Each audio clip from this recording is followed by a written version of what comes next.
জানালার গেটের জন্য আমরা এসপিএল বোর্ড কাটিং করছি। এটা হচ্ছে আহমেদের গর্জন প্লায়ের উপরে এসপিএল। এটা আমরা এখন গ্রুপিং করে নিয়েছি টি-বিট ফিটিং করার জন্য। দুই সাইডে টি-বিট হবে, নিচে হবে এজিন। আমরা মেজারমেন্ট করে নিচ্ছি নিচ থেকে উপরে, যাতে লেভেলটা একই হয়।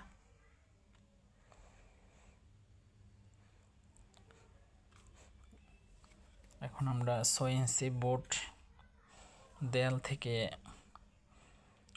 দেয়ালের সাথে ফিটিং করব। দেখুন জিপসামের উপরে কিভাবে আমরা বোর্ড ফিটিং করি 2.5 ইঞ্চি পেরেক দিয়ে,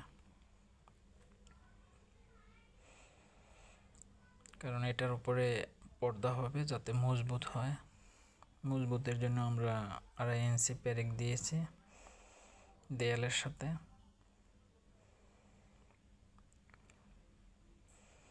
এখন আমরা ফেমিকল দিয়ে নিচ্ছি 45 ডিগ্রি কাটিংয়ে। দেখুন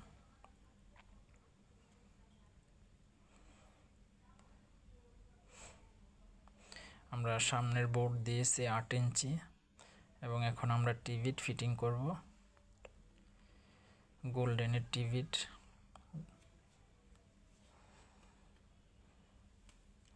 দুই সাইডে গোল্ডেনের টি-বিট এবং নিচে হচ্ছে ইউএজিন।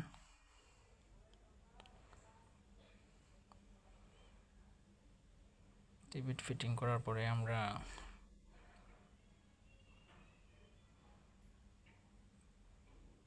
মার্কিং টেপ দিচ্ছি যাতে জিনিসটা খুব মজবুত হয়।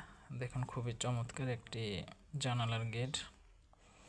দুই সাইডে আমরা দিয়েছি ফ্রন্ট সাইডে টি-বিট, নিচে এসে সামনের দুই সাইডে দিয়েছি টি-বিট এবং নিচে এসে ইউএজিন।